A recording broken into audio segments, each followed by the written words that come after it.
అయితే మీరు కార్పొరేటర్గా గెలవక ముందు కాదు, నామినేషన్ వేసిన రోజే మీరే మేయర్ అని మొత్తం డిక్లేర్ అయిపోయింది సార్. ఎలక్షన్ల తర్వాత రిజల్ట్ వచ్చిన తర్వాత మీరు రేసులో ఎందుకు వెనుకబడిపోయారు?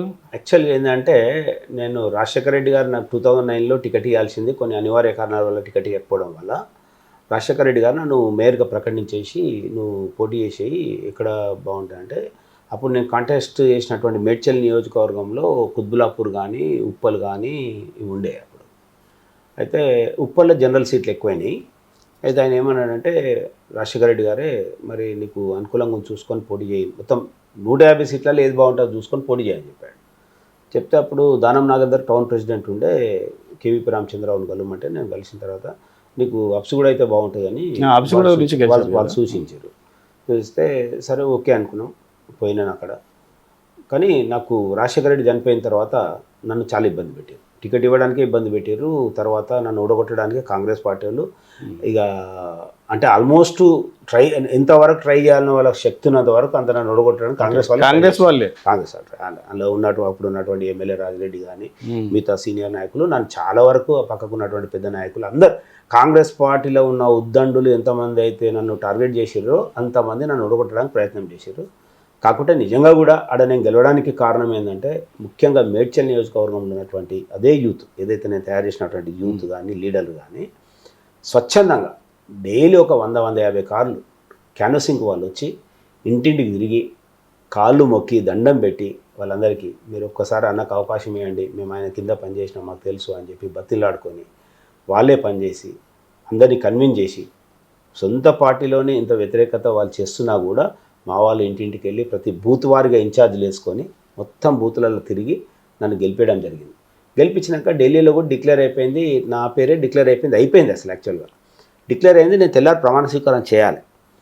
ఇక నైటే అప్పుడు ఉన్నటువంటి చాలామంది ఎమ్మెల్యేలు, టౌన్లో ఉన్నటువంటి హైదరాబాద్లో ఉన్నటువంటి ఎమ్మెల్యేలు అందరూ కలిసి రోషయ్య గారు ముఖ్యమంత్రిగా వెళ్ళి ఆయనకు ఒక లెటర్ ఇవ్వడం జరిగింది, మీరు హరివర్ధన్ రెడ్డి గారిని చేస్తే మేమందరం రాజీనామా చేస్తామని. ఇప్పటిదప్పుడు నైటు పేరు మార్చేసి మళ్ళీ ఒపీనియన్ అని చెప్పి, అదే కార్పొరేటర్లు అందరూ కూడా మళ్ళీ నావే అయిపోయినారు, గెలిచిన వాళ్ళంతా నేనే కావాలని ఉండే. కానీ అప్పుడు నైట్ అంతా చేంజ్ చేసి మాట్లాడి దాన్ని అప్పుడు బండా కార్తిక రెడ్డి గారిని రెడ్డికి ఇవ్వాలని, జనరల్ సీట్ కాబట్టి రెడ్డికి ఇవ్వాలని చెప్పి బండా కార్తిక రెడ్డి గారు చదువుకున్న అమ్మాయి అని చెప్పి ఒక అమ్మాయికి నైట్ మార్చి చేసింది. కానీ నేను నైట్ చేసినది, మార్నింగ్ నెక్స్ట్ డే మార్నింగ్ నేను ప్రమాణ స్వీకారం చేయాలి 9-10 o'clock. అట్లాంటిది 3-4 o'clock లోపల మొత్తం నన్ను క్లోజ్ చేసేసి నన్ను చేయొద్దని. తర్వాత స్టాండింగ్ కమిటీ ఎలక్షన్స్ వచ్చినాయి. స్టాండింగ్ కమిటీ నేను నిలబడేది కార్పొరేటర్, 2 సార్లు ఎమ్మెల్యే పోటీ చేసి కార్పొరేటర్కి నిలబడే కదా. స్టాండింగ్ కమిటీ ఎలక్షన్స్ వచ్చినాయి. స్టాండింగ్ కమిటీలో కూడా నన్ను రానివద్దని బాగా ట్రై చేస్తే అప్పుడు ఏం చేశారు అంటే, అప్పుడు ఉన్నటువంటి టీడీపీ సింగిరెడ్డి శ్రీనివాసరెడ్డి గారు కానీ, అదేవిధంగా ఎంఐఎంఓలు కానీ మిగతా వాళ్ళందరూ అన్ని కార్పొరేటర్లు అందరూ ఏకమై వాళ్ళు ఇచ్చేది ఏంది, వాళ్ళు చెప్పేది ఏంది, మేమందరం ఓట్లు వేసేది కదా, మేమందరం నేను గెలిపించుకుంటామని చెప్పి ఏకగ్రీవంగా అందరూ డిసైడ్ అయిన తర్వాత అప్పుడు భయపడి నా పేరు రాసి పంపించారు. నన్ను ఆల్రెడీ ఓటింగ్ స్టార్ట్ అయినాక ఆ రోజు చరిత్ర ఏంటంటే, అన్ని పార్టీలు కలిసి హయ్యెస్ట్ మెజార్టీతో గెలిపించింది నన్ను. అదొక కొత్త ఒరవడి, అది అన్ని పార్టీలో ఓట్లు వేసింది. ఏదో కొత్త ఒరవడితో గెలిపించారు. స్టాండింగ్ కమిటీలో బ్రహ్మాండంగా చేసినాం. తర్వాత మా టీం అంతా కూడా ఆ రోజున్న టీమే మంచి టీం. జిహెచ్ఎంసీలో ఇప్పుడు ఉన్న వాళ్ళందరూ బాధపడుతున్నారు. అప్పుడు బ్రహ్మాండంగా పనులు చేసినాం, పబ్లిక్ పనులు చేసినాం, కార్పొరేటర్లు కూడా మంచిగా పని చేశారు. మేము కూడా ఎంజాయ్ చేసినాం, పొలిటిక్స్ని ఎంజాయ్ చేసినాం. ఇప్పటిదాకా కూడా ఎందుకు, మొన్న నేను జెడ్పీటీసీ గెలిచిన. నాకు ఫస్ట్ ఆఫ్ ఆల్ కేఎల్ఆర్ గారు నిలబడ్డప్పుడు నా దగ్గరకు వచ్చి కూర్చున్నాడు ఇక్కడే ఆఫీస్లో. నేను చేస్తాను, నువ్వు నాకు చేయాలంటే సరే. అంతకుముందు నేను వ్యతిరేకించిన, నన్ను ఇప్పుడు జిహెచ్ఎంసీలో నేను మేయర్ కాకపోవడం కారణం ఆయన పాత్ర కూడా కొంత ఉంది. అప్పుడు గెలిపించిందే నేను ఆయనని. అట్లాంటిది వచ్చి కూర్చుంటే సరే అన్నాడు. జడ్పీ ఎలక్షన్స్ వచ్చినాయి, జనరల్ సీట్ అయింది. సరే నేను అనుకోకుండా అవకాశం వచ్చింది కదా, ఈ 5 మండలాలు నా మంచి పవర్ఫుల్ ఉంటుంది, నాకు బాగుంటుంది, గ్రామాలలో నాకు బాగుంటుంది. సరే నిలబడమంటే ఓకే డన్ అన్నాడు.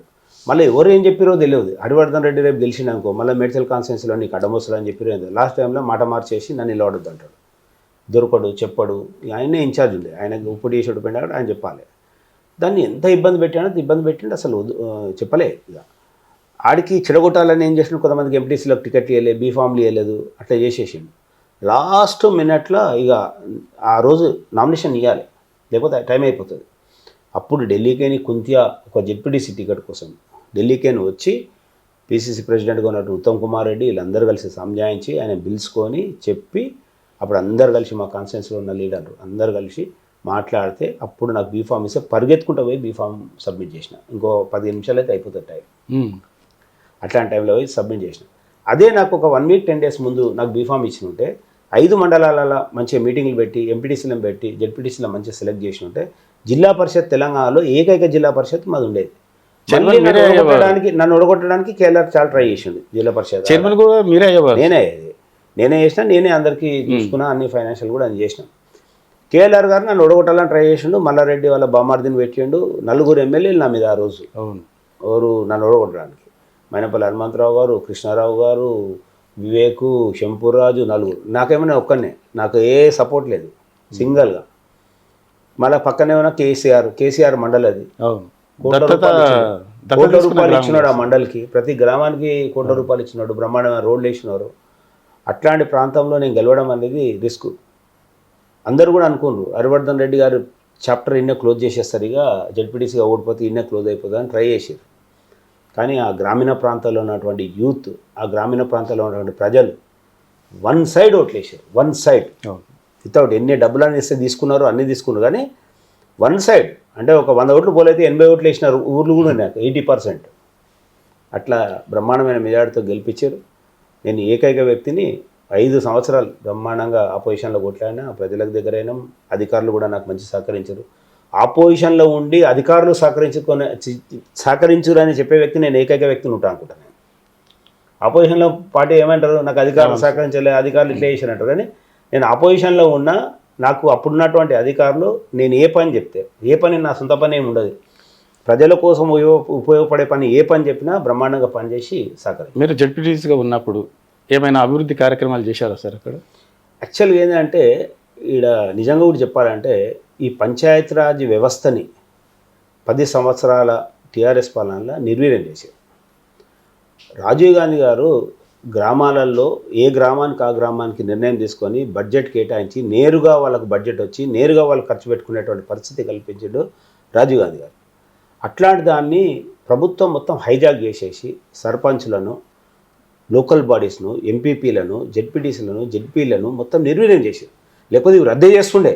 కాకుంటే రాజ్యాంగంలో చేయలేరు కాబట్టి, మన చట్టం అట్టుంది కాబట్టి. కానీ నిజంగా కూడా చెప్పాలంటే అసలు నిర్వీర్యం అయిపోయినటువంటి వ్యవస్థ ఏదైనా ఉంది తెలంగాణలో అంటే అది పంచాయతీరాజ్ వ్యవస్థ. గ్రామీణ ప్రాంతాలు, మున్సిపాలిటీసు అన్నీ కూడా మొత్తం నిర్వీర్యం అయిపోయి వాళ్ళ డబ్బులను ప్రభుత్వం వాడుకొని, సెంట్రల్ నుంచి రావాల్సిన డబ్బులను కూడా స్టేట్ గవర్నమెంట్ వాడుకొని ఈరోజు అన్నీ అప్పులైపోయినాయి. చాలామంది సర్పంచ్లు ఈరోజు అప్పులు చేసి డెవలప్మెంట్లు చేసి సూసైడ్ చేసుకునే స్టేజ్లో ఉన్నారంటే దానికి కారణం ఏంటంటే వాళ్ళు గెలిచినారు, తట్టుకోలేరు, అక్కడిక్కడ అప్పులు తెచ్చి పనులు చేసారు, డబ్బులు వస్తాయి అనుకోరు, డబ్బులు ఇవ్వలేదు, నేరుగా రావాల్సిన డబ్బులు వాళ్ళకు రాలేదు. ఈ విధంగా మొత్తం నిర్వీర్యం చేశారు. కాబట్టి మేము కూడా వ్యక్తిగతంగా ప్రజలకున్న సమస్యల మీద ఏమైనా పర్సనల్ సమస్యలు ఉంటే చేయగలిగినాం, కానీ ప్రజలకు ఉపయోగపడే అభివృద్ధి కార్యక్రమాలలో మేము చేయలేని పరిస్థితి అయిపోయింది. ఎందుకంటే ఫండ్స్ లేవు. జిల్లా పరిషత్ పేరుకే మీటింగ్లో మాకు ఏం లేదు, రూపాయి ఇవ్వలేదు ఎవరికి. ఏదైనా చెప్తే బడ్జెట్ లేదు, లెటర్ పెడితే డబ్బులు వచ్చే పరిస్థితి లేదు. నిర్వీర్యం చేసేసి క్లోజ్ చేసేసి. Please subscribe to the channel and download the Politicos app from the links in the description.